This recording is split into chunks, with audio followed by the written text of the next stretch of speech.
따라서 지옥은 있다. 오늘 말씀은 지옥에 관한 말씀입니다. 지옥 설교도 가끔 해야 될 것 같은 생각이 이렇게 들기도 합니다. 제가 잘 안 하는 설교이기도 한데 천국만 있는 줄로 사람들이 생각하며 사는 사람도 있는 것 같아서 하나님은 좋으신 분이라 다 천국 가게 하시는 분, 이렇게 오해하시면 안 됩니다. 천국도 있지만 성경은 분명히 우리에게 지옥이 있다고 한 이야기를 이렇게 다루고 있기 때문에 지옥은 정말 가지 말아야 될 것입니다. 우리가 지옥의 그 끔찍한, 그리고 그 정말 가면 안 되는 곳을 이렇게 정말 안다 그러면 아마 이 땅에 있는 모든 사람들이 다 벽을 벅벅 긁으면서 회개할 겁니다. 부흥이 일어났을 때의 일입니다. 사람들이 그 하나님의 거룩하심과 두려움에 견딜 수가 없어서 길을 가다가 막 교회를 뛰쳐 들어와 가지고 막 벽을 벅벅 긁으면서 회개를 했다고 하는 그런 기록이 있습니다. 얼마나 막 두려우면 벽을 긁었겠어요. 그러니까 하나님 무서운 줄 모르고 우리가 이 땅에서 편안하게 하나님이 뭐 계시냐 안 계시냐 뭐 이런 우리가 그 생각을 하면서 삽니다마는 하나님은 분명히 살아계시고 또 천국도 있지만 동시에 지옥도 있다는 얘기입니다. 오늘 지옥의 전부를 얘기하는 건 아니고요.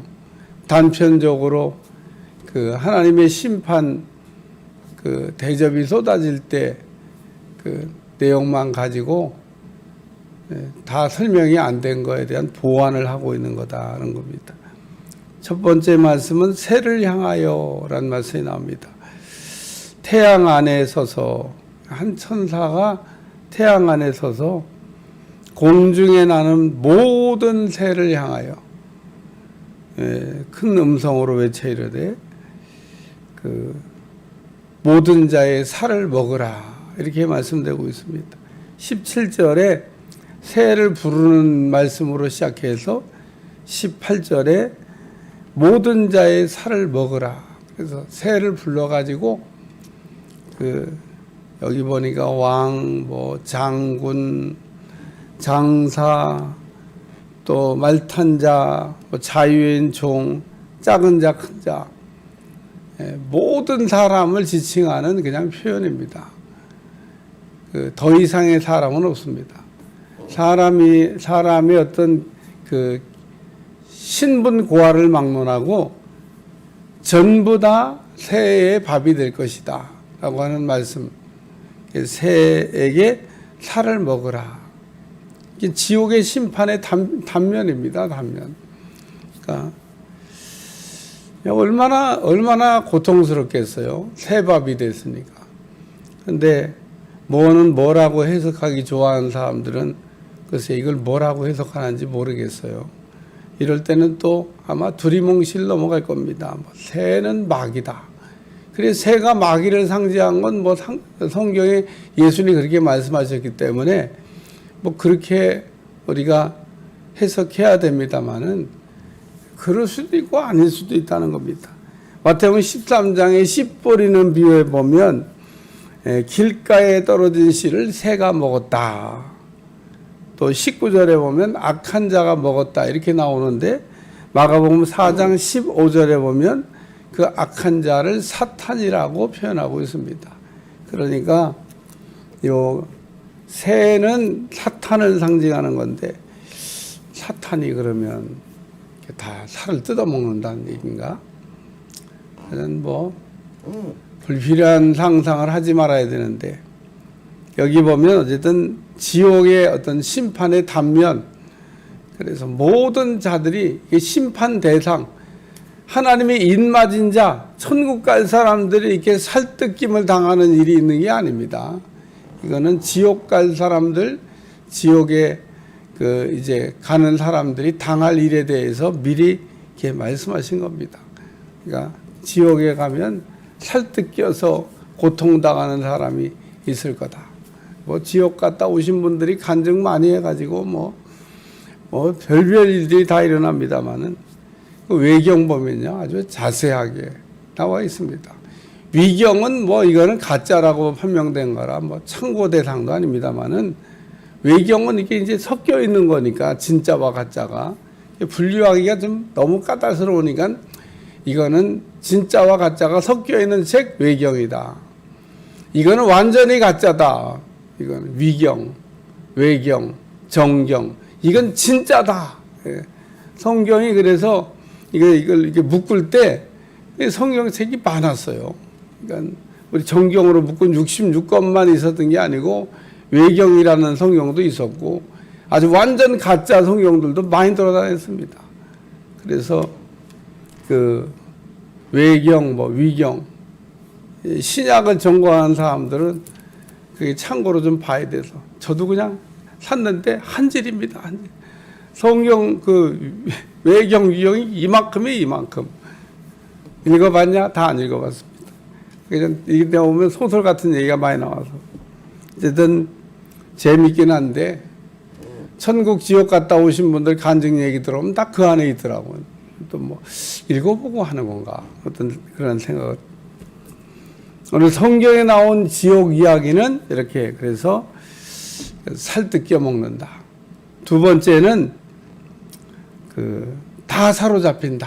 여기 20절에 보니까 짐승이 잡히고 거짓 선지자도 함께 잡혔으니 그래서 안 잡힐 것 같은 아주 뭐 천하를 호령하고 모든 믿는 사람들을 어렵게 하던 요 짐승과 거짓 선지자가 아주 뭐 세상에서 호령하면서 천년만년 갈 것 같은데 이렇게 마지막 때가 되니까 싹 다 잡아가지고 산채로 불구덩이에다 집어넣으신다. 여기 보니까 산채로 유황불 붙는 못에 던졌다. 그렇게 표현하고 있습니다.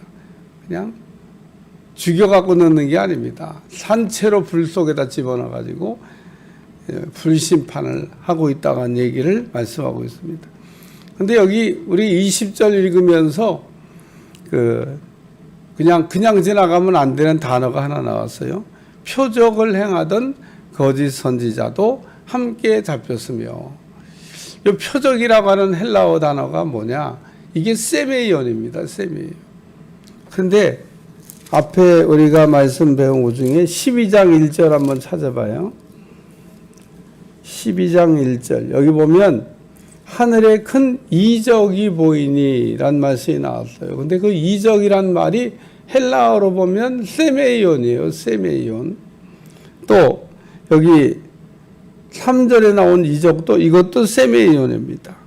13장 13절에 보면 큰 이적을 행하되 그랬는데 이거 마귀가 짐승이 행하는 건데 요것도 세메이온입니다.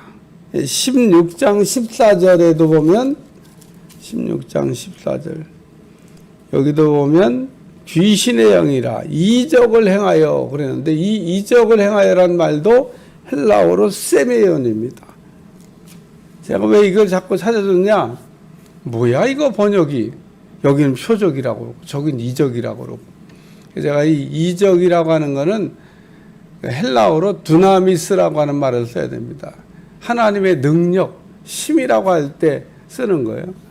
그러니까 이적이란 말은 하나님의 능력을 지칭하는 말이고 세메이온은 그야말로 예수님이 그리스도이심을 드러낼 때 쓰는 표적, 요한복음에 쓰여진 그 표적일 때 단어가 세메이온입니다. 가짜 선지자들은 자기가 뭐 그리스도니까 자기가 뭐 표적을 행한다 그러겠죠. 근데 그 표적은 표적이 아니다. 뭐 그래서 이걸 뭐 구별했는지 어쨌든 왔다 갔다 했어요. 번역하시는 분이 어쨌든 그냥 다 표적이라고 번역을 해야 사실은 이게 원어의 정확한 번역인데 여기는 뭐 이적이라고 여긴 또 표적이라고 했다. 이게 한국말로 된 거를 여러분이 읽으면서 아무리 눈을 뚜렷하게 쳐다봐도 그게 세메이온인지 두나미스인지 뭔 수로 알겠어요. 그러니까 성경 말씀을 가지고 사람을 속이려고 하는 사람들은 얼마나 그런 거를 이렇게 모르니까 막 이렇게 속이는 겁니다. 그래서 때로는 성경을 우리가 자세하게 읽어보면 원어를 왜 그냥 어떤 때는 확인해야 되냐? 이게 단어가 똑같은 건데 단어를 다르게 지금 해놨네. 의미도 다른 건데. 어쨌든 신약 성경의 이적이란 말과 표적이란 말은 아주 구별돼서 그러니까 하나님의 능력을 나타낼 때는 두나미스 이적이고 하나님이 예수님이 그리스도이심을 드러낼 때는 표적이고 물이 변하여 포도주가 되는 표적, 이걸 가나의 표적이라고 그래요. 가나의 이적이라고 안 합니다. 이적은 마귀를 이렇게 막 귀신들을 때려잡을 때 이적을 행하셨다. 하나님의 힘이 필요하니까. 이적이란 말과 표적이란 말은 어쨌든 뜻이 다른데 번역상의 문제가 아닐까 이런 생각을 하는데 그냥 참고로 알아두면 되지. 어쨌든 그렇습니다. 개역 개정을 했는데도 이런 건 또 왜 안 바꿨는지 모르겠어요. 몰라서 안 바꾼 건지. 왜냐하면 적어도 번역을 하시는 분들은 언어를 보고 있거든요. 그러면 쌤이 왜 이런 단어인데 똑같은 건데. 어쨌든 그렇습니다. 그래서 여기 짐승, 거짓 선지자. 거짓 선지자가 뭘 행했냐? 표적을 행했다는 겁니다. 저도 그리스도라 이거죠. 막 불을 떨어뜨리는 겁니다. 뭐 그쯤 표적을 행하면 사람들이 이야 정말 메시아가 재림 예수님 오셨나 보다 할 텐데 속지 말라고 우리에게 경고하고 있습니다. 그래서 표적을 미혹하던 자라 이 돌이 산채로 유황불 붙는 못에 던져지고 계시록 19장 21장 계시록 21장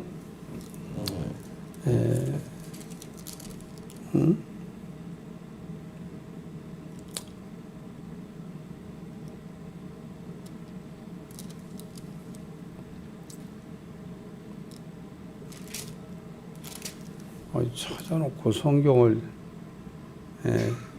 21장 8절 말씀 한번 읽어보세요. 시작. 그러나 두려워하는 21장 8절 시작. 그러나 두려워하는 자들과 믿지 않은 자들과 흉악한 자들과 살인자들과 음행하는 자들과 점술아들과 우상 숭배하는 자들 거짓말하는 모든 자들은 불과 유황으로 타는 못에 던져지니 이것이 둘째 사망이라. 뭐 여기 말씀 전할 때 한 번 더 다루겠습니다마는 6가지의 종류의 사람들이 지옥 간다고 하나님께서 지옥 갈 사람들의 명단을 써놓은 겁니다. 그러니까 여기에 해당되면 천국 못 들어갑니다. 우리가 그 중에 대표적으로 믿지 아니하는 자, 요 불신자가 천국에 못 간다. 그래서 예수님 믿어야 된다. 막 그렇게 이야기하는데 두려워 떠는 사람, 흉악한 자, 귀신들이 보면 흉악한 귀신이 있잖아요. 그냥 귀신이 아니고 흉악한 귀신, 살인자, 음행하는 자, 점술가, 우상숭배, 거짓말하는 자, 다 불과 유황불 못에 던진다 말씀하고 있습니다. 그 다음에 세 번째는 검에 죽으리라 라는 말씀입니다. 그 나머지는 혹 이렇게 세밥이 안 되고 불과 유황불에 던져야지 않고 어떻게 빠져나간 사람 못 빠져나간다는 겁니다. 나머지는 검으로 죽음에 모든 새가 그들의 살로 배불리 먹더라. 그래서 그 나머지는 이란 말씀을 한 건요. 하나님의 지옥을 가야 될 사람이 빠져나갈 길이 있냐? 뭐 세상에서는 감옥 갈 사람이 아주 감옥 안 가고도 당당하게 죄인 아닌 것처럼 살 수 있지만은 천국과 지옥을 갈 때는 그런 일은 존재하지 않는다. 그런 얘기입니다.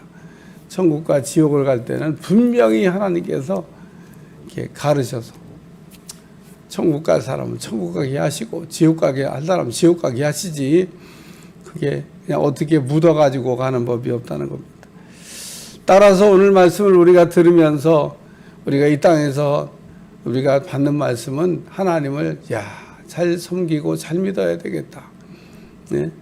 우리는 천국 백성인데 땅에 발을 딛고 살고 있지만 천국 백성답게 우리가 살고 하나님의 자녀이기 때문에 하나님의 자녀답게 살고, 그래서 오늘 낮에 설교도 여러분 좀 잘 들으시면은 큰 은혜가 되지 않을까 그런 생각이 듭니다.